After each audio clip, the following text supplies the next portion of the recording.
Today, Kenya experienced an unprecedented attack on its democracy, rule of law, and the integrity of its constitutional institutions.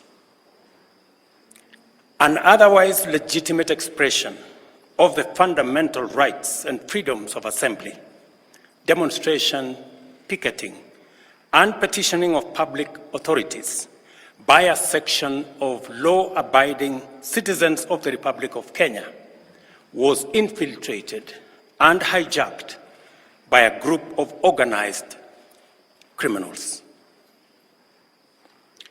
Most regrettably, today's attack on Kenya's constitutional order has resulted in the loss of lives, also destruction of property and desecration of institutions and emblems of our sovereignty. Today's events mark a critical turning point on how we respond to grave threats to our national security. I assure the nation that the government has mobilized all resources at the nation's disposal to ensure that a situation of this nature will not recur again at whatever cost. I thank our security officers who were on duty today for applying themselves to the best of their abilities in the defense of Kenya and its people. Accordingly, I have directed all the organs of our national security to deploy measures to thwart any attempt by dangerous criminals to undermine the security and stability of our country. As the people of Kenya go to bed tonight, I give you my assurance that your security, that of your families and property, remains my utmost priority.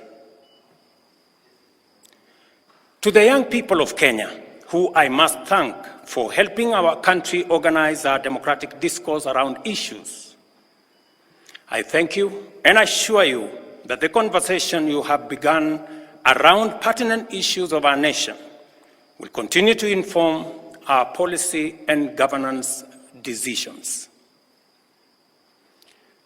As I promised on Sunday, this conversation will not be in vain. I will not only champion for the cause of issue-based, policy-oriented, and tribeless engagement on critical national issues, but also provide a framework for this conversation to be processed and its outcomes implemented. However, our national conversation on any subject matter must be conducted in a manner that respects and honors the foundational values upon which our nation is established, namely constitutionalism, the rule of law, and respect for institutions. It is very painful for Kenya that a conversation this crucial was hijacked by dangerous people who have caused us the kind of loss we have incurred as a nation today. It is possible that the criminals who rained terror on innocent people and attempted to challenge our law enforcement deployments are still determined to continue with their dangerous behavior.